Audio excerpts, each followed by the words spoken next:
So let's bring Mattathias Schwartz up into the conversation. Mattathias, first of all, thanks so much for joining me. How are you today? I'm good. Yeah, glad to be here. Thanks, man. Thanks so much for joining me to have this conversation. So in your article today, you discussed all the pertinent information with regard to James Comey, the firing, the timing, but you also brought up something else.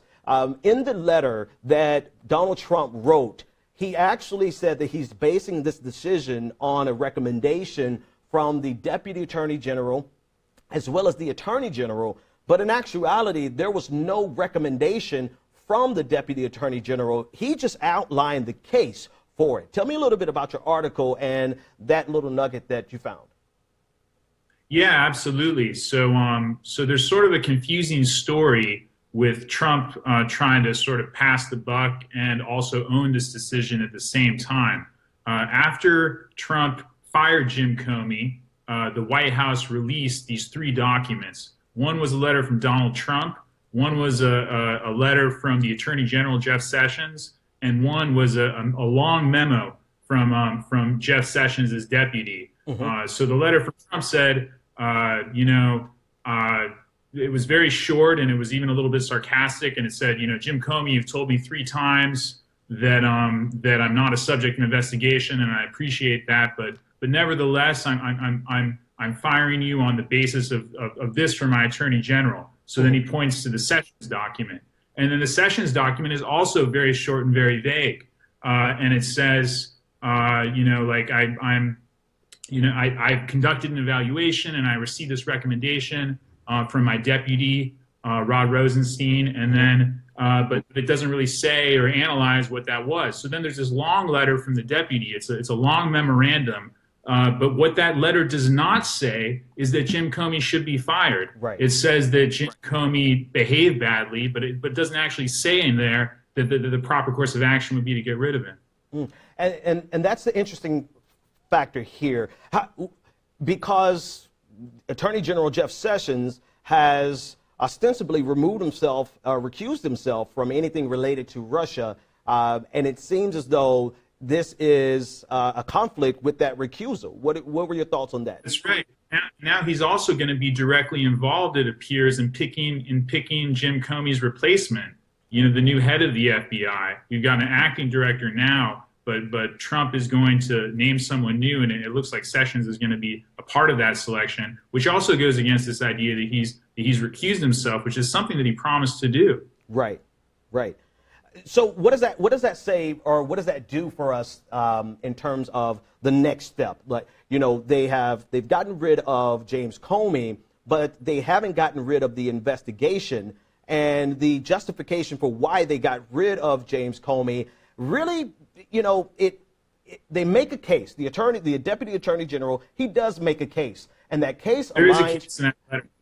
Absolutely, and it aligns with what many commentators, journalists, and politicians were saying at the time of, I believe, July 5th, when James Comey came out in the first place. So he makes a convincing case. However, the irony of it just screams at us, and the timing of it really screams at us even louder. What are your thoughts there? Yeah, go ahead. Give me your thoughts there. So the question is, so what next? We know that there is a grand jury meeting right now in the Eastern District of Virginia, and they're collecting evidence. They're looking at Michael Flynn's contacts with the Russian government and potentially other members of Trump's transition team.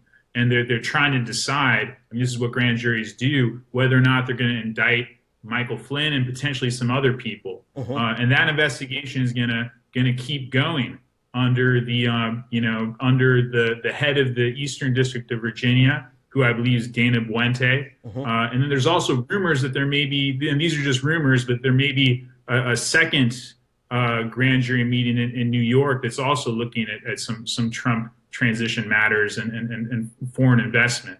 So those investigations will keep going in the Department of Justice. But Comey was the main person, who was overseeing them. The other person, the head of the National Security Division, was Mary McCord. She left and was replaced by someone. So at the upper levels, there's been an awful lot of turnover. Right. And then there's a question of whether, can the president just keep firing people until he gets someone who he wants. And I think it's really hard to look at this and say that Russia is not what's driving it. That he's not, that he thinks, I mean, it was reported today, actually, that he felt like Comey was focusing too much on Russia and not enough on these leak investigations or this unmasking controversy. I mean, Trump's made it very clear. He wants someone in these jobs who will answer to him. There's a piece from the Politico today that discussed exactly that James Comey was not expressing a certain level of allegiance to Donald Trump that he was expecting, one, and then two, that he was not making the Russia investigation go away. At least this is according to Politico. You know, how do we, you know, you as a journalist, me as a commentator, and people in this conversation in general, how do we look at the excuse that was given for the firing of James Comey and reconcile that with the reality of everything that's going on around it? And, you know, the justification seems solid, but it doesn't seem sincere. What are your thoughts there? Yeah, I mean, Trump does directly reference Russia in his letter. He says, well, you've informed me 3 times that, you know, I'm not the subject, that I'm not being investigated in the Russia matter. And he's also, Trump has like changed his Twitter background to include quotes from Clapper about there being no collusion. He put that on his Twitter and he took it off. This is on the last 36 hours. And I think this has been a very sort of difficult time for the president personally. And I think he's like making a lot of rapid fire decisions that may or may not be in his interest. I mean, obviously, if he really wanted to take people's attention away from the Russia investigation, this and a lot of people would say would be like a pretty stupid thing to do. Absolutely. Would be to fire the FBI director when there's so much news coming out about it right now, and when everyone's going to attribute the decision to that. But I mean, a lot of people are saying it's a pretty serious miscalculation on his part. Yeah, which makes us beg the question, you know, why? You know, was there anyone around him, just politically, right? We're not talking about the substance of the case. Let's set all that aside. Let's set Russia aside. Let's just talk about Donald Trump as a president who has to make decisions that are both based on policy, but also politics. And on the political spectrum of this conversation, this to me shouts and screams as one of the most ill-informed decisions of a president that I've seen, because it puts a spotlight directly on the issue that he should want to go away. So how does the president of the United States do this? He had to have done this in isolation almost, because I'm sure there's plenty of smart people around him who are yelling at him and letting him know that this will backfire. I mean, game that out for me. How does he make this decision when it's ultimately going to hurt him more than it will help him? Well, I mean, in some ways, you know, he's engaged in all this bad behavior during the campaign, during his presidency. This is definitely, you know, one of the craziest, if not the craziest thing he's ever done. But, you know, we remember, like, he was talking about Judge Curiel in that lawsuit during the campaign. The judge, the American judge of Hispanic descent, the president, he was actually overseeing a matter that the president's own company, the president, you know, he was not the president at that point, he was a Republican nominee.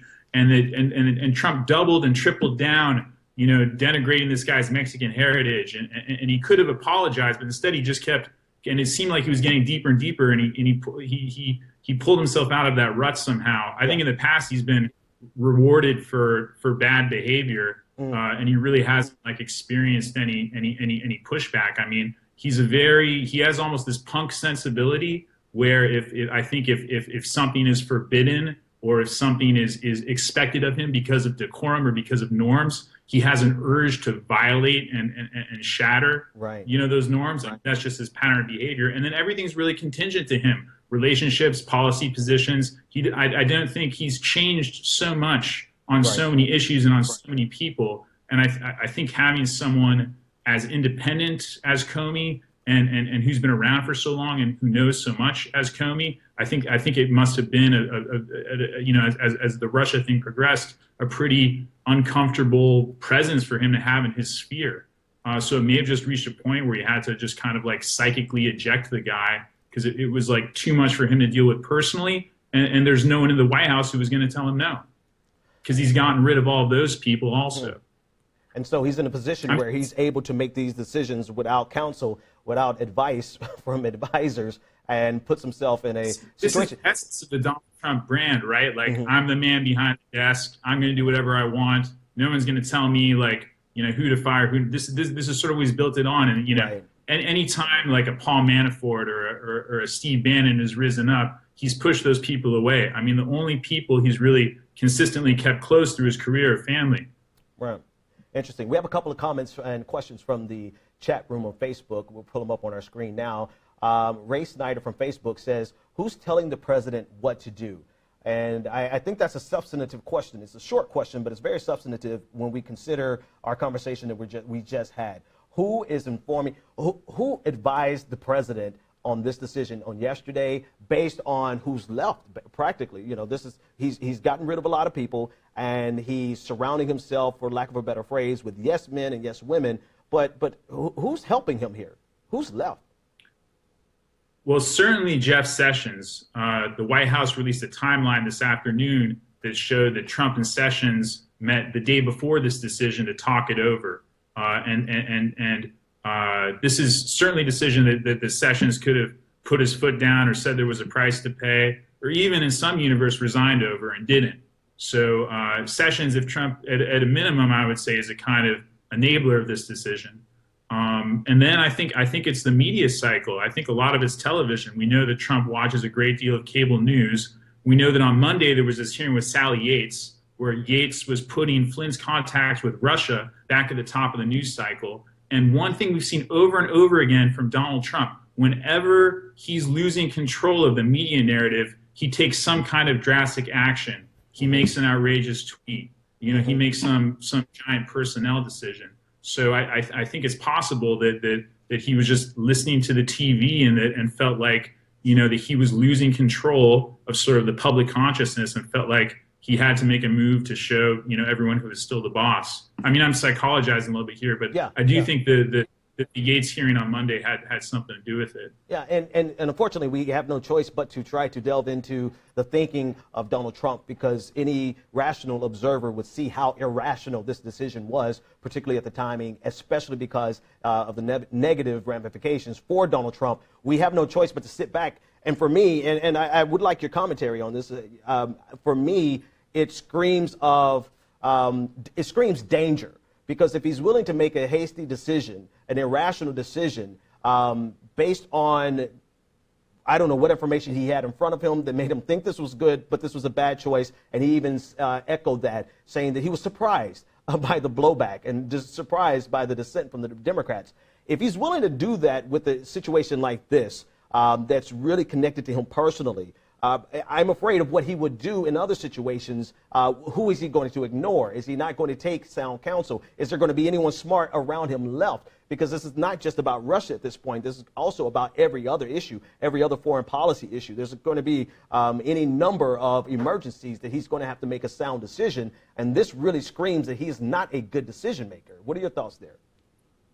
No, I think those are all excellent points. I mean, there's also the question of, assuming, we make it through the Trump years, the presidency that he's going to leave behind is not the presidency that he inherited. And these are some pretty serious precedents that he's setting. Before this, the only time a president had fired an FBI director, there was a 130-page report from the FBI's own Office of Professional Responsibility saying that William Sessions, the FBI director under President Clinton, had some ethical lapses. So going from that to this kind of situation where the president can just say, you know what, I don't like this guy, put together a memo so that we can get rid of him. I mean, that really changes things. The FBI director is an extremely powerful post. It was, before yesterday, one of the last kind of nonpartisan, civil service positions at the high levels of the intelligence community that we had. The CIA director used to be that way, and that sort of changed